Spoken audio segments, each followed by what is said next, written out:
Hi guys, പത്തരമാറ്റ സീരിയലിൻ്റെ ഒരു പുതുപുത്തൻ വിശേഷത്തിലേക്ക് എല്ലാവർക്കും സ്വാഗതം. വരാൻ പോകുന്ന ഒരു അടിപൊളി എപ്പിസോഡ് വിശേഷത്തിലേക്കാണ് നമ്മൾ പോകുന്നത് കേട്ടോ. എന്താണെന്ന് വെച്ചാൽ നമ്മുടെ മുത്തശ്ശനും മുത്തശ്ശിയെ അറിയാണ് കേട്ടോ. പാലിൽ വിഷം ചേർത്തൊക്കെ കൊടുത്തത് നമ്മുടെ അനാമികയാണെന്നുള്ള കാര്യം. ആ കാര്യമെല്ലാം നമ്മുടെ ദേവയാനി വെളിപ്പെടുത്തുകയാണ് ചെയ്യുന്നത്. അതൊരു പ്രത്യേക സാഹചര്യത്തിലാണ് കേട്ടോ. ബാൽക്കണിയിൽ മുത്തശ്ശനും മുത്തശ്ശിയും നിൽക്കുമ്പോഴേക്കും അനാമിക താഴെ ഇറങ്ങിപ്പോയി മറ്റാരോട് സംസാരിക്കുന്നതൊക്കെ കാണുകയാണ്. ആ കാഴ്ച കണ്ട് ഞെട്ടി ചോദ്യം ചെയ്യുകയാണ് കേട്ടോ നമ്മുടെ മുത്തശ്ശനും മുത്തശ്ശിയും കൂടി. അപ്പോഴാണ് ദേവയാനി ഈ വിവരങ്ങളൊക്കെ പറയുന്നത്. നമ്മൾ ആ വിശേഷങ്ങളിലേക്കാണ് പോകുന്നത്. നമ്മുടെ വീഡിയോ ഇഷ്ടമായാലൊന്ന് ലൈക്ക് ചെയ്യണേ, ചാനൽ കൂടി ഒന്ന് സബ്സ്ക്രൈബ് ചെയ്ത് സപ്പോർട്ട് ചെയ്യണേ. അങ്ങനെ അനാമികയാണെങ്കിൽ അത് വേണുവിനോട് പറയുന്നുണ്ട് കേട്ടോ, ഇങ്ങനെ മൊത്തത്തിലൊരു പ്രശ്നമാണ്, അനിയെക്കൊണ്ട് ഒരു വിധത്തിലും അവനെ കണ്ടുകൊണ്ടിരിക്കാൻ കൂടി എനിക്ക് പറ്റില്ല എന്ന് പറയാം. അപ്പോൾ വേണു പറയുന്നുണ്ട്, മോളെ നീ അങ്ങനെയൊന്നും വിചാരിക്കണ്ട, അവിടെ എങ്ങനെയെങ്കിലും നിൻ്റെ അമ്മായിയമ്മയെ സോപ്പിട്ട് നിന്ന് കാര്യങ്ങളൊക്കെ സാധിച്ചെടുക്കാനായിട്ട് നോക്കണം എന്ന് പറയാം. ഞാൻ അതിനല്ലേ ശ്രമിക്കുന്നത്, നമ്മുടെ ലക്ഷ്യവും അത് തന്നെയല്ലേ എന്നൊക്കെ ഇങ്ങനെ പറയാണ്. അതേസമയം ദേവയാനിക്കാണെങ്കിൽ അനാമികയോട് നല്ല ദേഷ്യമാണ് കേട്ടോ. ഇതെന്താ കാര്യം എന്നുള്ളത് ജാനകിക്കും അതുപോലെ ജലജയ്ക്കും ഒന്നും മനസ്സിലാവുന്നില്ല. അപ്പം ജാനകി എതിർത്ത് പറയുന്നുണ്ട്, ഏടത്തി ഇപ്പം അങ്ങ് മാറിപ്പോയി. നേരത്തെ ഏടത്തിയുടെ മരുമകളെ ഏടത്തിക്ക് ഇഷ്ടമില്ലായിരുന്നു, ഇപ്പോഴാണെങ്കിൽ അവളെ എടുത്ത് തലയിൽ വച്ചിരിക്കുക, അതുകൊണ്ടാണ് എൻ്റെ മരുമകളെ കാണാൻ പറ്റാത്തത് എന്നൊക്കെ പറയാം. അപ്പോൾ ദേവയാനി പറയുന്നുണ്ട്, എന്നെക്കൊണ്ട് പല സത്യങ്ങളും ഇവിടെ വിളിച്ച് പറയിപ്പിക്കരുത്. ഞാനിങ്ങനെ അസുഖം വന്ന് കിടക്കാൻ ആരാ കാരണമായി എന്നൊക്കെ ഇങ്ങനെ ചോദിക്കുന്നുണ്ടെങ്കിലും വ്യക്തമായിട്ടൊന്നും പറയുന്നില്ല കേട്ടോ. അതേസമയം നമ്മുടെ അനാമിക അടുക്കളയിൽ ചെല്ലുകയാണ്. അപ്പോൾ ദേവയാനിക്ക് ഉള്ളിൽ ഭയങ്കര ദേഷ്യമാണല്ലോ. അപ്പോൾ അനാമിക ചെന്നിട്ട് പറയുന്നുണ്ട്, എനിക്ക് കുറച്ച് ഫുഡൊക്കെ ഉണ്ടാക്കണം, അല്ലെങ്കിലും എനിക്കിവിടെ ആരും ഒന്നും ഉണ്ടാക്കി തരാനൊന്നും ഇല്ലല്ലോ. ഇവിടെ ഭയങ്കര വേർതിരിവാണല്ലോ കാണിക്കുന്നത്. സ്വന്തം മകനും മരുമകൾക്കും മറ്റുള്ളവർക്കും ഉണ്ടാക്കി കൊടുക്കും, എനിക്ക് ആരും ഉണ്ടാക്കി തരാനില്ല എന്നൊക്കെ അവിടെ നിന്നിങ്ങനെ പറയാം. അപ്പോൾ ദേവയാനിയും നയനിയും ഒക്കെ അടുക്കളയിലുണ്ട് കേട്ടോ. അപ്പോഴേക്കും ദേവയാനി പറയാണ്, നിനക്കിനി ഞാൻ ഉണ്ടാക്കി തരണം എന്നാണോ പറയുന്നത്? ഞാൻ ഒരുപാട് ഭക്ഷണം നിനക്ക് ഉണ്ടാക്കി തന്നിട്ടില്ലേ അനാമികയെന്ന് ചോദിക്കാം. ഉണ്ട്, പിന്നെ ഇപ്പോൾ വല്യമ്മ ഇങ്ങനെ വേർതിരിവ് കാണിക്കുമ്പം അതിലൊക്കെ എന്തോ കാര്യമുണ്ടെന്ന് എനിക്ക് തോന്നുക എന്ന് പറയുമ്പോഴേക്കും ദേവയാനി പറയുന്നുണ്ട്, ഉണ്ട്, അത് ചില കാര്യങ്ങളുണ്ട്, വെറുതെ ഞാൻ ഒരു കാര്യവും ചെയ്യാറില്ല, എന്തെങ്കിലും കാര്യം ഉണ്ടായിട്ടാണെന്ന് തന്നെ നീ വിചാരിച്ചോ എന്ന് പറയാണ്. അപ്പോൾ അനാമിക പറയുന്നുണ്ട്, എന്താ കാര്യം എന്ന് പറ. വേറെ ഒരു കാര്യമല്ലെന്ന് എനിക്കറിയാം, ഈ നയന ഇവർ എന്നെക്കുറിച്ച് എന്തൊക്കെയോ പറഞ്ഞു തന്നിട്ടുണ്ട്, അതുകൊണ്ടാണ് വല്യമ്മയുടെ മനസ്സിന് ഇങ്ങനെ ഒരു മാറ്റം ഉണ്ടായതെന്ന് പറയാം. അപ്പോൾ ദേവയാനി പറയാം, അനാമിക നീ ഇവിടെ നിന്ന് ഇനി കൂടുതൽ വർത്താനമൊന്നും പറയാൻ പോകണ്ടെന്ന് പറയാം. അപ്പോഴേക്കും അനാമിക പറയുന്നുണ്ട്, ഞാനൊരു വർത്താനവും പറയാൻ പോകുന്നില്ല, എനിക്ക് കുറച്ച് ബിരിയാണി കഴിക്കണമെന്ന് ആഗ്രഹം തോന്നി, അതുണ്ടാക്കാൻ വേണ്ടി ഞാൻ വന്നതാണ്. വേറെ ആരുടെയും സപ്പോർട്ട് എനിക്ക് വേണ്ടതാനും. എൻ്റെ അമ്മായിയമ്മയ്ക്കും അതുപോലെ ആ വല്യമ്മയ്ക്കും മാത്രം വേണ്ടിയിട്ട് ഞാൻ ഉണ്ടാക്കും, അല്ലാതെ നിങ്ങൾക്ക് ആർക്കും വേണ്ടി ഉണ്ടാക്കാനുമില്ല, ഒന്നുമില്ല. നിങ്ങളുടെ ഇഷ്ടത്തിനെല്ലാം നിങ്ങൾ ഭക്ഷണം ഉണ്ടാക്കി കഴിക്കുന്നുണ്ടല്ലോ, എൻ്റെ ഇഷ്ടത്തിന് ഭക്ഷണം ഉണ്ടാക്കി തരാൻ ഇവിടെ ആരും ഇല്ലല്ലോ എന്നൊക്കെ പറയണം. ഓ, അപ്പം നിനക്ക് നന്നായിട്ട് പാചകമൊക്കെ അറിയാം, ബിരിയാണിയൊക്കെ വെക്കാൻ അല്ലേ എന്ന് ദേവയാനി ചോദിക്കുക. അപ്പോൾ ഉടനെ ജാനകി അവിടെ വരികയാണ്. ജാനകി പറയുന്നുണ്ട്, ഏടത്തി എന്താ പിന്നെ പറഞ്ഞത്? എൻ്റെ മരുമക്കൊന്നും അറിയില്ലെന്നാണ് ഏടത്തി വിചാരിച്ചത്. എൻ്റെ മരുമക്ക് എല്ലാ സാധനങ്ങളും ഉണ്ടാക്കാൻ അറിയാം, അവൾ ബിരിയാണിയും പായസവും എല്ലാം ഉണ്ടാക്കും. അപ്പോൾ ദേവയാനി പറയാം, എന്നിട്ട് ഇത്രയും നാളുമായല്ലോ അവൾ ഈ വീട്ടിൽ വന്നിട്ട്. നയന ഓഫീസിൽ പോകാൻ തുടങ്ങുന്നതിന് മുമ്പ് ഈ വീട്ടിലെ സകല പണികളും നയനെ കൊണ്ടാണല്ലോ ചെയ്യിപ്പിച്ചുകൊണ്ടിരുന്നത്. അന്നൊക്കെ പറഞ്ഞുകൊണ്ടിരുന്ന കാരണം എന്തായിരുന്നു? നിൻ്റെ മരുമോക്ക് ഒന്നും ഉണ്ടാക്കാൻ അറിയില്ല, അവളവിടെ വീട്ടിൽ അടുക്കളപ്പണിയൊന്നും ചെയ്തിട്ടില്ല, ഒരുപാട് പാചകക്കാരെ നിർത്തി ജോലി ചെയ്യിപ്പിച്ചതാണ്. അതുകൊണ്ട് ഇവിടെ എല്ലാ കാര്യങ്ങളും നയന ചെയ്യണമെന്നാണല്ലോ. നയന എന്തെങ്കിലും ഉണ്ടാക്കി കൊടുത്താലും അതിനൊക്കെ കുറ്റം പറയാറല്ലേ ഉള്ളത് നിങ്ങളൊക്കെ. ഇപ്പോൾ അനാമികയ്ക്ക് സ്വന്തമായിട്ട് പാചകമൊക്കെ അറിയാം അല്ലേ? അപ്പോൾ അനാമിക പറയാം, എനിക്ക് സ്വന്തമായിട്ട് പാചകമൊക്കെ അറിയാം, എൻ്റെ വീട്ടിലെ ഒരുപാട് ജോലിക്കാരൊക്കെ ഉണ്ടായിരുന്നു, അതുകൊണ്ട് എനിക്കതൊന്നും ചെയ്യേണ്ടി വന്നില്ല. പിന്നെ ഇവിടെ വന്നും അതൊന്നും ചെയ്യേണ്ട കാര്യം എനിക്കില്ല, അതുകൊണ്ടാണ് പറഞ്ഞത്. അന്ന് വല്യമ്മയും ഇവിടെ വേലക്കാരിയായിട്ട് തന്നെയല്ലേ കണ്ടത്. അനന്തപുരിയിലെ അപ്രഖ്യാപിത വേലക്കാരി എല്ലായിരുന്നോ നയന? പിന്നെ എൻ്റെ ആവശ്യങ്ങൾ അവിടെയോട് പറയുന്നതിൽ എന്തായിരുന്നു തെറ്റ്? എന്നിട്ടും ചില സമയം ഓരോന്നൊക്കെ ഉണ്ടാക്കി വെച്ചത് എങ്ങനെയായിരുന്നു? ഞാൻ പട്ടിണി കിടന്ന ദിവസങ്ങളൊക്കെ ഉണ്ടായിട്ടുണ്ട് ഇവിടെ. അപ്പോൾ ദേവയാനി പറയാം, ഓ, എനിക്കറിയാം നീ പട്ടിണി കിടന്ന ദിവസങ്ങൾ. പുറത്തുനിന്ന് വാങ്ങിച്ച് വരുത്തി കട്ട് തിന്നത് നയനെ കയ്യോടെ പിടിച്ച് കാണിച്ചില്ലേ എല്ലാവരെയും ആ വീഡിയോ? എന്നിട്ടാണോ അനാമിക ഇപ്പം തർക്കിക്കുന്നത്? ഓ, വല്യമ്മ അന്ന് മുഴുവൻ മരുമകൾക്ക് പണി കൊടുക്കാൻ വേണ്ടി നോക്കി നിൽക്കുകയായിരുന്നല്ലോ, എന്തെടുത്താലും അവളെ കുറ്റം പറഞ്ഞുകൊണ്ട്. ഇപ്പം ഇത്രയും സപ്പോർട്ട് കൊടുക്കാൻ എന്താ കാര്യം എന്ന് ചോദിക്കുമ്പോൾ പറയുന്നുണ്ട്, അതെന്തേലുമൊക്കെ കാര്യം കാണും, എനിക്ക് പറ്റിയ തെറ്റാണെന്ന് ഞാൻ പറഞ്ഞില്ലേ, നയനിയെ മനസ്സിലാക്കാതെ പോയത് എനിക്ക് പറ്റിയ തെറ്റാണ്, ആ തെറ്റ് ഞാൻ തിരുത്തി. എപ്പോഴെങ്കിലും ആയിക്കോട്ടെ, ഇനി എൻ്റെ മരുമോളെ ഇവിടെ ഒരുത്തിയും കുറ്റം പറയാൻ പറ്റില്ല. ഈ അനന്തപുരിയിൽ കുറ്റം കേൾക്കാൻ യോഗ്യതയില്ലാത്ത ഒറ്റ ഒരാൾ എൻ്റെ മരുമോൾ നയനയാണ്. നയനമോൾ എന്തെങ്കിലും ചെയ്താലും പ്രവർത്തിച്ചാലും എല്ലാം അതിലൊക്കെ എന്തെങ്കിലും അർത്ഥം കാണും. അതൊന്നും ചോദ്യം ചെയ്യാൻ ഇവിടെ ഒരുത്തനും വളർന്നിട്ടുമില്ല എന്ന് പറയാണ്. അപ്പോൾ അനാമിക പറയുന്നുണ്ട്, ഓ ഓ പുണ്യാളത്തി, മുത്തശ്ശനും കുറച്ചു മുമ്പ് അത് തന്നെയാണല്ലോ പറഞ്ഞത്. ഇവളെങ്ങനെയാണോ ആൾക്കാരെ ഇങ്ങനെ മയക്കി എടുക്കുന്നത് അറിയില്ല എന്നൊക്കെ ഇങ്ങനെ പറയുമ്പം ദേവയാനി പറയാ, അനാമികയ്ക്ക് എന്താ വേണ്ടത്? ഇപ്പം ബിരിയാണി ഉണ്ടാക്കണം, അത്രയല്ലേ ഉള്ളൂ, ഉണ്ടാക്കിക്കോളൂ, ഞങ്ങൾ ഇങ്ങോട്ട് മാറിക്കോളാം, ഇനി തർക്കത്തിനൊന്നും ഞാനില്ല എന്ന് പറയാണ്. ഓ ശരി, എൻ്റെ മരുമോളെ നന്നായിട്ട് ബിരിയാണി ഉണ്ടാക്കും, ഞങ്ങൾക്ക് വേണ്ടി അവൾ ഉണ്ടാക്കുന്നത്, ഇന്ന് ഞങ്ങളത് കഴിക്കും. കാരണം അനാമിക മോൾക്ക് ഒന്നും അറിയില്ല, അടുക്കളയിലെ ജോലികളും മറ്റു ജോലികളും ഒന്നും അറിയില്ലെന്ന് പറഞ്ഞ് എല്ലാത്തിൽ നിന്നും അവളെ ഒഴിവാക്കി അവളെ വെറുതക്കാരിയായിട്ട് നിർത്തുക എല്ലാവരും. നയന മാത്രമല്ലേ ഉള്ളൂ സകലകലാവല്ലഭ, ആ പേരൊന്ന് മാറ്റണം. ഇന്ന് ആഹാരം ഉണ്ടാക്കി കഴിക്കണം, ഞങ്ങൾക്കെല്ലാം തരും, മുത്തശ്ശനും മുത്തശ്ശിക്കും കൊടുക്കും അവൾ എന്ന് പറയാണ്. ഓ ആയിക്കോട്ടെ എന്ന് ദേവയാനി പറയാം. അങ്ങനെ നമ്മുടെ അനാമിക കുറേ ബിരിയാണിയൊക്കെ ഉണ്ടാക്കുന്നുണ്ട് കേട്ടോ. എന്തായാലും അനാമികയുടെ ബിരിയാണിയൊക്കെ ആകെപ്പാടെ കുളവായി ചളവായി തന്നെയാണ് അനാമിക ഉണ്ടാക്കിക്കൊണ്ടിരിക്കുന്നത്. അതേസമയം നമ്മുടെ ദേവയാനി മനസ്സിലിങ്ങനെ വിചാരിക്കുകയാണ് കേട്ടോ, ഇവള് ബിരിയാണി ഉണ്ടാക്കുന്നു, ഇവളുടെ ബിരിയാണി ഞാനിന്ന് ശരിയാക്കി കൊടുക്കാം. വെറുതെ ഒന്നും അല്ലല്ലോ, ഇവളെ ബിരിയാണി ഉണ്ടാക്കി അവളുടെ അമ്മായിയമ്മയും അതുപോലെ മറ്റുള്ളവരൊക്കെ കഴിക്കാനിരിക്കുമ്പം നല്ല രുചിയായിട്ട് തന്നെ കഴിക്കട്ടെ എന്നൊക്കെ ഇങ്ങനെ വിചാരിക്കുകയാണ്. എന്നിട്ട് ദേവയാനി എന്താ ചെയ്യുന്നതെന്ന് വെച്ചാൽ അനാമിക ഉണ്ടാക്കി വെക്കുന്ന ആ ബിരിയാണിയിൽ കുറച്ചധികം മുളക് പൊടിയും കുറച്ചധികം ഉപ്പും ഒക്കെ ചേർക്കുവാണ് കേട്ടോ, പണി കൊടുക്കാൻ വേണ്ടിയിട്ട്. അങ്ങനെ ചെയ്തേച്ച് മാറി നിൽക്കുക. അപ്പം നയനെ ഇത് കണ്ടുകൊണ്ട് വന്നിച്ച് പറയും, അയ്യോ അമ്മേ, എന്താ അമ്മേ കാണിച്ചത്, എന്തിനാമ്മേ ഇത്, മുത്തശ്ശനും മുത്തശ്ശിക്കും ഒക്കെ വിളമ്പുന്നതല്ലേ, മുത്തശ്ശനും മുത്തശ്ശിക്കും ഒക്കെ വിളമ്പുന്നതിന് മുമ്പ് അവളും അവളുടെ അമ്മായിയമ്മയൊക്കെ ആദ്യം കഴിക്കട്ടെ, മരുമോളുടെ ഭക്ഷണത്തിൻ്റെ രുചി അറിയട്ടെ ജാനകി. ഇപ്പോഴും പറഞ്ഞില്ലേ എൻ്റെ മരുമോളിപ്പം ഭയങ്കര രുചിയായിട്ട് ഉണ്ടാക്കുമെന്ന്, കഴിക്കട്ടെ, എന്തായാലും അവൾ അത്ര നല്ലതൊന്നുമല്ല, അപ്പം ഇങ്ങനെ ചെറിയ പണികളൊക്കെ കൊടുക്കാം. അന്ന് അവൾക്ക് പാലിൽ വിഷം ചേർത്ത് വെക്കാമെങ്കിലേ ഇപ്പം അവളുണ്ടാക്കുന്ന ബിരിയാണിയിൽ എനിക്ക് കുറച്ച് മുളക് പൊടി ഉപ്പും ഒക്കെ കൂടുതൽ ചേർത്ത് വെക്കാം, അതുകൊണ്ട് ആരും മരിച്ചൊന്നും പോവില്ലല്ലോ, നീ മിണ്ടാതിരിക്കുന്ന നയനെ എന്നൊക്കെ നയനയോട് പറയാം. നയനെ ഒന്നും മിണ്ടുന്നില്ല. നയനയ്ക്ക് ആ പല ടെൻഷനാണ് കേട്ടോ, ബിരിയാണിയിൽ മുളകൊക്കെ ഇട്ടല്ലോ എന്ന് ഓർത്തിട്ട്. നന്മ വരാല്ലേ നയന, അപ്പോൾ പിന്നെ അങ്ങനെയൊക്കെ ചെയ്യാൻ പാടുണ്ടോ. അങ്ങനെ നയന ഇങ്ങനെ നിൽക്കുക. അതേസമയം ഈ ഫുഡൊക്കെ വിളമ്പുകയാണ് കേട്ടോ. അപ്പോൾ വിളിക്കുകയാണ്, ജാനകിയെ വിളിക്കുക ഭക്ഷണം കഴിക്കാൻ, ജലജയും ജാനകിയെ വിളിക്കുകയാണ്. അപ്പച്ചി അതുപോലെ തന്നെ അമ്മയെ വാ, നമുക്ക് ബിരിയാണി കഴിക്കാം, ഞാനുണ്ടാക്കിയ ബിരിയാണിയാണ്, അതിൻ്റെ ടേസ്റ്റ് എങ്ങനെയുണ്ടെന്ന് നിങ്ങൾ പറയണം, എനിക്ക് ഒന്നും അറിയാൻ പാടില്ലെന്നാണ് പറഞ്ഞത്, ഞാൻ ചില യൂട്യൂബ് ചാനലൊക്കെ നോക്കിയാണ് ഉണ്ടാക്കിയത്, പക്ഷേ നല്ല അടിപൊളി ടേസ്റ്റാണ്, ഞാൻ ടേസ്റ്റ് ചെയ്ത് നോക്കിയതാണ്, ഇനി നിങ്ങൾ രണ്ടുപേരും വന്നിരുന്ന് കഴിക്കുക, എന്നിട്ട് വേണം മുത്തശ്ശനും മുത്തശ്ശിക്കും ഒക്കെ കൊടുക്കാൻ, എല്ലാവരും അറിയട്ടെ. ഇവിടെ നയന മാത്രമേ ഉള്ളൂ പാചകം അറിയാവുന്നതെന്നല്ലേ എല്ലാവരും പറയുന്നത്, നയനമോളുണ്ടാക്കുന്ന ഭക്ഷണം കഴിച്ചാൽ ഭയങ്കര രുചിയും തൃപ്തിയുമാണെന്നാണ് മുത്തശ്ശനും മുത്തശ്ശിയൊക്കെ പറയുന്നത്, ഇന്നുകൊണ്ട് അതങ്ങ് ഞാൻ മാറ്റിത്തരാം. ഈ അനാമിക ആരാണെന്ന് ഇനിയിപ്പം അനന്തപുരിയിലുള്ളവരൊക്കെ അറിയാൻ പോകുന്നേ ഉള്ളൂ, ഓരോരോ കാര്യങ്ങളും അനാമികയിൽ നിന്ന് മനസ്സിലാക്കാൻ പോകുന്നതേ ഉള്ളൂ. ഇത്രയും നാൾ ഞാനങ്ങ് ക്ഷമിച്ച് ഒതുങ്ങി കൂടുമായിരുന്നു, അപ്പോൾ എല്ലാവരും എന്നെ അങ്ങ് കൊച്ചാക്കുക, വാ വന്നിട്ട് ഭക്ഷണം കഴിക്കുമെന്ന് പറയാം. അപ്പോൾ ജലജ അങ്ങോട്ട് ഓടി വരികയാണ്. എന്നിട്ട് ജലജ പറയുന്നുണ്ട്, ആഹാ നല്ല മണമൊക്കെ വരുന്നുണ്ടല്ലോ മോളെ, നീ ബിരിയാണി ഉണ്ടാക്കിയോ, ഓഹോ നന്നായി, ഒരുപാട് നാളായി ഒരു നല്ല ബിരിയാണി കഴിച്ചിട്ട്, വീട്ടിലുണ്ടാക്കിയത് കഴിക്കുമ്പോഴേ ഒരു പ്രത്യേക രുചി തന്നെയാണ്. അപ്പോൾ ജാനകിയും പറയാം, ശരിയാ അനാമിക മോൾ ആദ്യമായിട്ട് ഉണ്ടാക്കിയ ബിരിയാണിയാണ്, പക്ഷേ ഇവിടെ ആദ്യം നിന്നാലും മണം വരുന്നുണ്ട്, നല്ല സൂപ്പർ മണം, ആ മണം അടിക്കുമ്പോഴേ അറിയാം ബിരിയാണിയുടെ ടേസ്റ്റ്. എന്തായാലും നമുക്ക് 3 പേർക്ക് ഒരുമിച്ചിരുന്ന് കഴിക്കാം, ബാക്കിയുള്ളവർക്കൊക്കെ അത് കഴിഞ്ഞ് വേണമെങ്കിൽ കൊടുക്കാം. അന്നേരം അനാമിക പറയാം, ബാക്കി മുത്തശ്ശനും മുത്തശ്ശിക്കും ഞാൻ കൊടുക്കും ഉറപ്പാ, കാരണം അവരറിയണ്ടേ എൻ്റെ ബിരിയാണിയുടെ രുചി, അവർക്ക് എപ്പോഴും നയനമോളുടെ ഭക്ഷണത്തിൻ്റെ വില മാത്രമേ അറിയാവുള്ളൂ, ഞാനുണ്ടാക്കുന്നതിൻ്റെ ഒന്നും ഗുണം അവർക്കറിയില്ല.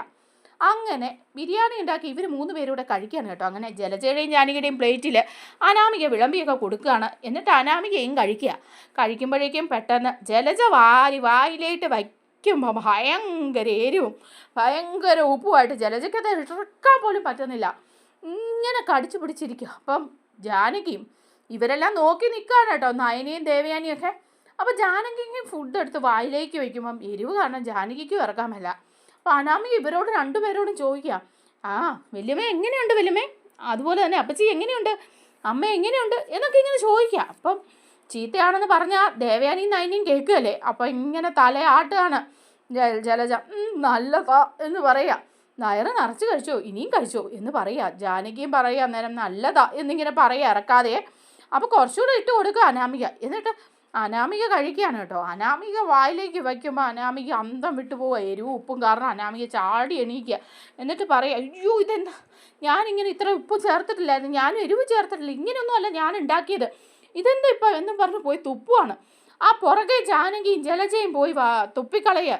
എന്നിട്ട് ജലജ കുറേ വെള്ളം എടുത്ത് കുടിച്ചിട്ട് പറയുക, എന്താ അനാമിക ഇത്, ഞങ്ങളെ കൊല്ലാൻ വേണ്ടിയാണ് നീ ഇത് ഉണ്ടാക്കിയത്, എന്തൊരു എരിവ് മാത്രമാണെങ്കിൽ പോരാ, എന്തൊരു ഉപ്പാ, വായിലേക്ക് വെക്കാൻ പോലും മേല, ഇതാണ് നിന്റെ രുചിയുള്ള ബിരിയാണി. മണമൊക്കെ വന്നപ്പോൾ ഞാൻ ഓർത്തു ഏതാണ്ട് നല്ലതായിരിക്കുമെന്ന്, ഇതിപ്പോൾ മനുഷ്യനെ കൊല്ലാൻ വേണ്ടി ഉണ്ടാക്കിയതാണോ, ഇനി ചോറോ വല്ല ഇവിടെ ഉണ്ടോ ഇത്തിരി കഴിക്കാൻ എന്നിങ്ങനെ പറയുമ്പോൾ ജാനകിയും പറയും, എന്ത് പറ്റിയ അനാമിക മോളെ, നീ എന്താ ഇങ്ങനെ ഭക്ഷണം ഉണ്ടാക്കിയത്, നീ ശ്രദ്ധിക്കണ്ടേ ഇതൊക്കെ, ഉപ്പൊക്കെ പാകത്തിനല്ലേ ചേർക്കാവുള്ളൂ, ഇത് എന്ത് മുളക് പൊടിയാണ് നീ ഇതിൽ തട്ടിയിരിക്കുന്നത്. അപ്പോൾ അനാമിക പറയാം, അത് അമ്മേ ഞാൻ ഇങ്ങനെ ഇത്ര ഉപ്പൊന്നും ചേർത്തില്ല, ഞാൻ പാകത്തിന് ഉപ്പും മുളക് പൊടിയൊക്കെ ചേർത്ത് നല്ല വൃത്തിയായിട്ട് ഉണ്ടാക്കി വെച്ചതാ, എന്നിട്ട് ഞാൻ ടേസ്റ്റ് ചെയ്ത് നോക്കുകയും ചെയ്തു, നല്ല ടേസ്റ്റായിരുന്നു എന്ന് പറയാണ്. അപ്പോൾ ഉടനെ ദേവയാനി പറയാം, നല്ല ടേസ്റ്റാ, അതുകൊണ്ടല്ലേ ഇപ്പം കഴിച്ചവരൊക്കെ നല്ല ടേസ്റ്റാണെന്ന് പറഞ്ഞത്.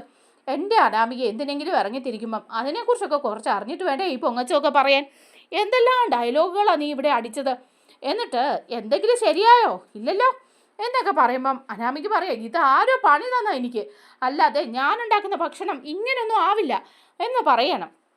അപ്പോഴേക്കും അനി അങ്ങോട്ട് വരുന്നുണ്ട്. അനി ഇങ്ങനെ വന്ന് നിൽക്കുമ്പോഴേക്കുമാണ് കേട്ടോ ഇവർ തമ്മിൽ ഈ പൂരം വഴക്ക്.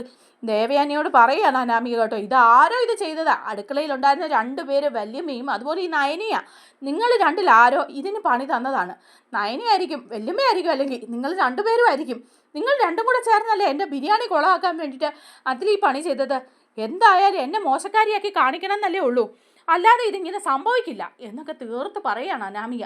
അപ്പോൾ ദേവയാനി തർക്കിക്കുക, നീ കണ്ടോ ഞങ്ങൾ ഉപ്പും മുളക് പൊടിയൊക്കെ ഇടുന്നത്, കണ്ടില്ലല്ലോ, എന്തെങ്കിലും കാര്യം ഉണ്ടാക്കുമ്പോഴേ നല്ല വിചാരത്തോടു കൂടി ചെയ്യണം, അല്ലാതെ അടുക്കളയിൽ ഇതുവരെ കയറിയിട്ടില്ലാത്തവർ എന്തെങ്കിലുമൊക്കെ ഉണ്ടാക്കി വെച്ച് വിളമ്പി പൊങ്ങച്ചം കാണിക്കാമെന്നേ വിചാരിക്കരുത്, വല്യമ്മ തന്നെ ഇതിൻ്റെ പിന്നിലെന്നും പറഞ്ഞ് അനാമിക ദേവയാനിയുടെ നേരെ ചീറ്റിക്കൊണ്ട് ചെല്ലാം, അങ്ങോട്ടും ഇങ്ങോട്ടും പറയാണ് കേട്ടോ. അപ്പോഴേക്കും അനി പറയാം, അനാമികയെ നീ നിർത്ത്, വല്യമ്മയോട് ഇങ്ങനത്തെ സംസാരം വേണ്ട, വല്യമ്മ ഇവിടെ ഇങ്ങനത്തെ പണികളൊന്നും ചെയ്തിട്ടില്ല, ഇവിടുത്തെ ഇങ്ങനത്തെ പണികളൊക്കെ ചെയ്യുന്നത് ഈ അപ്പച്ചിയായിരുന്നു, അപ്പച്ചി ചെയ്തിട്ടില്ലാത്ത സ്ഥിതിക്ക് നീ തന്നെ ഒപ്പിച്ച് വച്ചതായിരിക്കും ഇവരെ പറ്റിക്കാൻ, നിന്റെ മനസ്സിൽ ഇതൊന്നുമല്ല, കാളകൂടെ വിഷമാണ് ഉള്ളത്, വല്യമ്മയോട് എതിർക്കാനും തർക്കുത്തരം പറയാനൊന്നും നീ പോകണ്ട കേട്ടോ അനാമികയെ എന്നൊക്കെ പറയാണ്. അങ്ങനെ അനാമികയുടെ ബിരിയാണി പണി അവിടെ പാളിപ്പോവാണ് കേട്ടോ. മുത്തച്ഛനും മുത്തശ്ശിക്കും ഒന്നും ഏതായാലും ഭാഗ്യത്തിന് അത് കൊടുത്തില്ല, അത് കൊടുക്കാൻ വയ്യല്ലോ, അതുകൊണ്ട് തന്നെ അത് പാളിപ്പോയ ദേഷ്യത്തിൽ അനാമിക പോയിട്ട് റൂമിൽ പോയി ഇങ്ങനെ ദേഷ്യപ്പെട്ടിരിക്കുക. അപ്പോൾ അനി വന്നിട്ട് അനി പോവുകയും ചെയ്തല്ലോ. അപ്പോൾ ആ കാമുകനെ അങ്ങ് വിളിച്ചിട്ട് പറയാ, അതെ എടാ എനിക്കിനി ഇവിടെ സഹിച്ച് നിൽക്കാൻ പറ്റില്ല, ഒരു വിധത്തിലും പറ്റുന്നില്ല, അനിയുടെ കയ്യിൽ നിന്ന് എന്തെങ്കിലുമൊക്കെ കിട്ടിയിട്ട് വേണം ഇവിടുന്ന് ചാടാനെന്ന് വിചാരിച്ചിരിക്കുകയായിരുന്നു, അച്ഛനും അമ്മയൊക്കെ അതിനെ എന്നെ വീണ്ടും വീണ്ടും പ്രോത്സാഹിപ്പിച്ചുകൊണ്ടേ ഇരിക്കുക, അതിൻ്റെ പേരിലാണ് ഞാനിപ്പോൾ ഇവിടെ കടിച്ചു തൂങ്ങി നിൽക്കുന്നത്, ഒരു വിധത്തിലും ഒരു സൈഡിൽ നിന്ന് ഒരു സപ്പോർട്ടും ഇല്ല, നാണം കേടുവാ, എൻ്റെ ഓരോ ഐഡിയ ഇവിടെ പൊളിഞ്ഞുകൊണ്ടിരിക്കുക. അപ്പോൾ അയാൾ പറയാണ്, അതല്ലേ ഞാൻ നിന്നോട് പറഞ്ഞത്, ഇനിയിപ്പോൾ കൂടുതലൊന്നും പിടിച്ച് നിൽക്കണ്ട, നീ അവിടെ നിന്ന് പോരെ, നമുക്ക് സുഖമായിട്ട് ജീവിക്കാമെന്ന് ഞാൻ പല പ്രാവശ്യം പറഞ്ഞതല്ലേ, അതെങ്ങനെ നടക്കാനാ, ഇത്രയും കഷ്ടപ്പെട്ടാ ഞാൻ അനിയുടെ ഭാര്യയായിട്ട് അനന്തപുരി കയറി കൂടിയത് ഇവിടുത്തെ സ്വത്തുക്കൾ കണ്ടോണ്ടാ, അതിൻ്റെ ഒരു വീതം പോലും കിട്ടാതെ എങ്ങനെ പോരാണെന്ന് നീ പറ, കുറച്ച് പണമൊക്കെ ആയിട്ട് വന്ന് അച്ഛൻ്റെ കടമൊക്കെ വീട്ടണം, അതുപോലെ തന്നെ നമ്മളുടെ ബിസിനസ്സൊക്കെ കരുപ്പിടിക്കണ്ടേ, നമുക്ക് ജീവിക്കണ്ടേ, എന്തായാലും മൂർത്തീസ് ജ്വല്ലറിയേക്കാളും വലിയ ഒരു ബിസിനസ് നമുക്ക് ഒപ്പിച്ചെടുക്കണം, അതിന് വേണ്ടിയിട്ട് പണം വേണ്ടേ, ഇതിനൊക്കെയാണ് ഞാനിവിടെ കടിച്ചു തൂങ്ങി നിൽക്കുന്നത്, നീ കൂടി എന്നെ ഇങ്ങനെ കുറ്റപ്പെടുത്താൻ തുടങ്ങിയുണ്ടല്ലോ ഞാൻ ആകെ തോറ്റുപോകും. അപ്പോൾ അയാൾ പറയാം, ഇല്ല ഞാൻ എപ്പോഴും നിൻ്റെ കൂടെ തന്നെയുണ്ട്, നിനക്ക് എല്ലാ സപ്പോർട്ടും ഞാനുണ്ട് മോളെ, എനിക്ക് നിന്നെ കാണാതിരിക്കാൻ വയ്യ, അതുകൊണ്ടല്ലേ പറഞ്ഞത്, അതുപോലെ നിന്നോടൊപ്പം ജീവിക്കണം എനിക്ക്, അതെൻ്റെ ഏറ്റവും വലിയ ആഗ്രഹമാണ്, അതുകൊണ്ടാണ് മോളെ ഞാൻ ഇങ്ങനെയൊക്കെ പറയുന്നത്, എന്നാൽ നമ്മൾ തമ്മിൽ ഒന്നിച്ചൊരു ജീവിതം ഉണ്ടാവുക, എനിക്ക് എപ്പോഴും നിന്നെ കണ്ടോണ്ടിരിക്കണം എന്നൊക്കെ തോന്നുക എന്ന് പറയുമ്പോൾ അനാമിക പറയാം, ദയവ് ചെയ്തേ ഇങ്ങോട്ടെങ്ങും വന്നേക്കരുത്, ഇങ്ങോട്ട് വന്നു കഴിഞ്ഞാൽ ഇവിടെ വച്ചെങ്ങാനും പിടിക്കപ്പെട്ടാൽ പിന്നെ എനിക്ക് അപ്പം ഈ വീട്ടിൽ നിന്ന് ഇറങ്ങേണ്ടി വരും എന്ന് പറയാം. അയാൾ പറയുന്നുണ്ട്, അപ്പം എന്തായാലും ഞാൻ ഇന്ന് നിൻ്റെ വീട്ടിൽ വരും, എനിക്ക് നിന്നെ കാണാതിരിക്കാൻ വയ്യ, ഇപ്പം കാണാൻ വിളിക്കുമ്പോൾ നീ ഓരോരോ കാര്യങ്ങൾ പറഞ്ഞ് ഒഴിഞ്ഞു മാറുകയാണ്, അതെന്താ അങ്ങനെ സംഭവിക്കുന്നത്. അപ്പോൾ അനാമിക പറയാം, അതെ നീ ഇങ്ങോട്ട് വരാനൊന്നും നിൽക്കണ്ട, ഞാനിവിടെ വാലിന് തീ പിടിച്ച അവസ്ഥയിലാണ് ജീവിക്കുന്നത്, അതിൻ്റെ കൂടെ നീയും കൂടെ തള്ളിക്കയറി വന്നാലുണ്ടല്ലോ എന്തെല്ലാം പ്രശ്നം ഉണ്ടാവും എന്നറിയാമോ, അതുകൊണ്ട് ദയവേത് നീ ഇങ്ങോട്ട് വരണ്ട, എല്ലാ പ്രശ്നങ്ങളും ഒതുങ്ങുമ്പം നമുക്ക് ഒന്നിച്ച് ജീവിക്കാം, അങ്ങനെയൊന്നും പറഞ്ഞാൽ പറ്റില്ല അനാമികയെ, നീ എന്നെ പറഞ്ഞു പറ്റിക്കുകയാണോ, ഞാൻ എന്തായാലും വരും എന്നൊക്കെ അയാൾ പറയണം. അങ്ങനെ അന്ന് രാത്രിയിൽ അനന്തപുരിയിലൊക്കെ ചെന്ന് കയറാൻ തീരുമാനിക്കുകയാണ് കേട്ടോ അനാമികയുടെ കാമുകൻ. അങ്ങനെ ചെന്ന് കയറാൻ തീരുമാനിച്ചു കഴിയുമ്പോഴേക്കും അനാമിക തടയുന്നുണ്ടെങ്കിലും അനാമികയ്ക്കും ഭയങ്കര സ്നേഹവും ഇഷ്ടമൊക്കെ ഇറങ്ങി ചെല്ലുകയൊക്കെ ചെയ്യുക. അപ്പം അങ്ങനെ അന്ന് രാത്രിയാവുകയാണ്.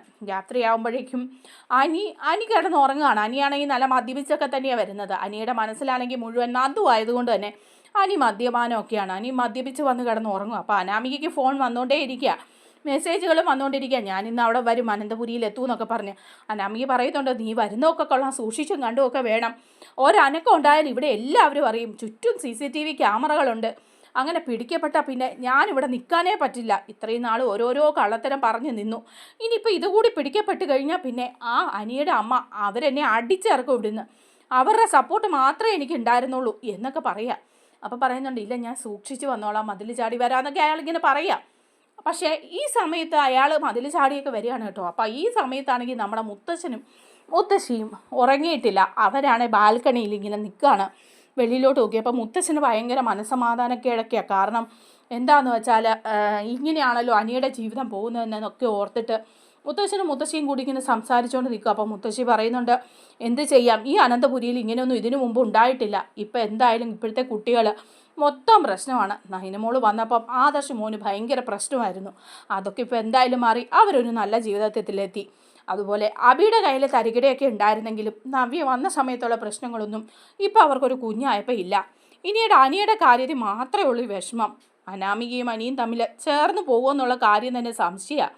പിന്നെ ഒരു കാര്യമുണ്ട്, നമ്മൾ കുടുംബ മഹിമയൊക്കെ പറഞ്ഞ് അനാമിക ഇവിടെ പിടിച്ചു നിർത്തും തോറും അനിയുടെ ജീവിതം തകർന്നുകൊണ്ടിരിക്കുക.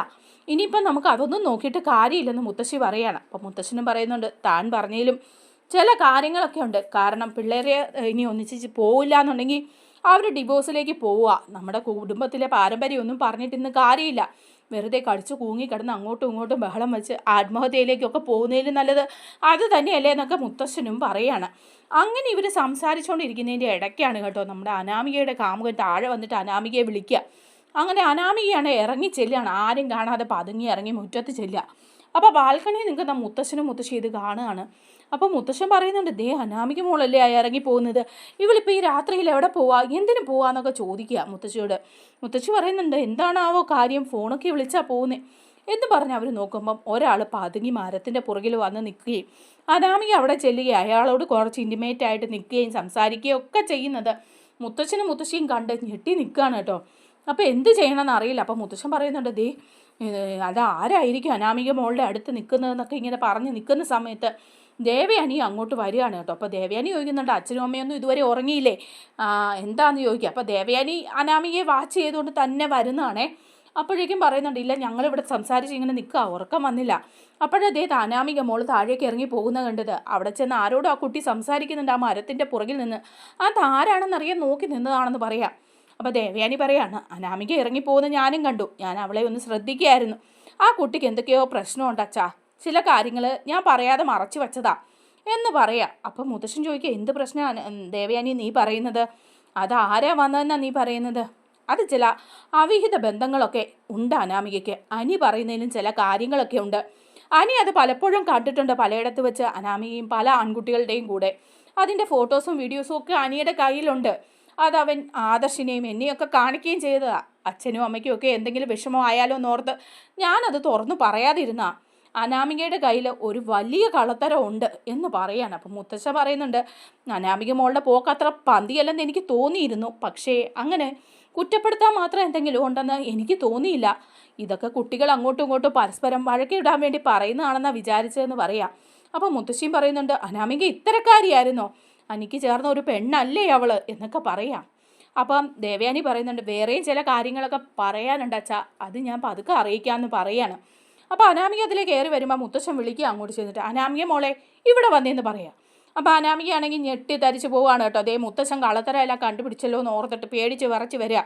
എന്താ മുത്തശ്ശാന്ന് ചോദിക്കുക. അപ്പോഴേക്കും ദേവയാനി ഉണ്ടല്ലോ കൂടെ. അനാമിക ആ പാടെ പരുങ്ങാണ്. അപ്പോൾ മുത്തശ്ശൻ ചോദിക്കുന്നുണ്ട്, മോളെ എവിടെ പോയത് ഈ രാത്രിയിൽ, ഇപ്പോൾ അങ്ങോട്ട് ഇറങ്ങി പോകുന്നതുണ്ടല്ലോ, എന്താ പ്രശ്നം എന്ന് ചോദിക്കുക. അത് മുത്തശ്ശ, റൂമിൽ ഭയങ്കര ചൂട്, അത് കാരണം കുറച്ച് കാറ്റ് കൊള്ളാൻ വേണ്ടി ഇറങ്ങിപ്പോയതാ എന്ന് പറയാം. അപ്പോൾ മുത്തശ്ശി ചോദിക്കുക, നിങ്ങളുടെ റൂമിൽ AC ഇല്ലേ? പിന്നെ ഇപ്പം എന്താ ഇത്ര ചൂട് എന്ന് ചോദിക്കുക. എ സി ഒക്കെ ഉണ്ട്, പക്ഷേ മനസ്സിന് ഭയങ്കര പ്രയാസമാണ് മുത്തശ്ശി. അനിയുടെ കാര്യം ഓർത്തിട്ട് ഇന്നും അവൻ മദ്യപിച്ച് ബോധമില്ലാതെ വന്ന് കിടക്കുക. അതുകൊണ്ടാണ് ഞാൻ കുറച്ച് സമയം പുറത്തിറങ്ങി സ്വസ്ഥമായിട്ട് ശുദ്ധവായു കൊണ്ട് ഇരിക്കാമെന്ന് വിചാരിച്ചത്. ഓ, അതുകൊണ്ടാണോ മോൾ അങ്ങോട്ട് പോയത്? അവിടെ ആരോ നിഴലി നിൽക്കുന്ന കണ്ട പോലെ തോന്നിയല്ലോ എന്ന് മുത്തശ്ശൻ പറയാം. ഏയ്, അത് മുത്തശ്ശന് തോന്നിയതായിരിക്കും. ആര് വരാനാ? ഇവിടെ സെക്യൂരിറ്റിയും CCTV ക്യാമറയൊക്കെ ഇല്ലേ? ആര് വരാനാ? ആരും വന്നിട്ടില്ല എന്ന് അനാമിക പറയാം. അപ്പോൾ ദേവയാനി പറയുന്നുണ്ട്, ശരി അനാമികെ, നീ മുറിയിലേക്ക് പോയിക്കോ, മുത്തശ്ശനും മുത്തശ്ശി നിന്നോട് ചോദിച്ചെന്നേ ഉള്ളൂ എന്ന് പറയുമ്പം ദേവയാനി ഒന്ന് സൂക്ഷിച്ച് നോക്കിയിട്ട് അനാമിക റൂമിലേക്ക് പോവാം. അപ്പോൾ ദേവയാനി മുത്തശ്ശനോട് പറയുന്നുണ്ട്, അച്ഛാ, ചില കാര്യങ്ങൾ കൂടി പറയാനുണ്ട് അനാമികയുടെ. അത് ഞാൻ പിന്നീട് പറയാം നിങ്ങളോട്. ഇപ്പം കണ്ട കാര്യം സത്യമാണ്. അനാമികയുടെ പോക്കത്ര പന്തിയല്ലെന്ന് പറയാണ്. അങ്ങനെ മുത്തശ്ശൻ്റെയും മുത്തശ്ശിയുടെയും മനസ്സിലേക്ക് ഒരു ഏകദേശ ധാരണയൊക്കെ ഇനി അനാമികയെക്കുറിച്ച് വന്നുകൊണ്ടിരിക്കുകയാണ്. ഓരോ സത്യങ്ങളായിട്ട് അവരും അറിഞ്ഞുകൊണ്ടിരിക്കുകയും അനാമികയെ തൂക്കിയെടുത്ത് വെളിയിലെറിയുകയും ഒക്കെ ചെയ്യുന്നുണ്ട് കേട്ടോ. നമ്മുടെ വീഡിയോ ഇഷ്ടമായാലൊന്ന് ലൈക്ക് ചെയ്യണേ, ചാനൽ കൂടി ഒന്ന് സബ്സ്ക്രൈബ് ചെയ്ത് സപ്പോർട്ട് ചെയ്യണേ. താങ്ക്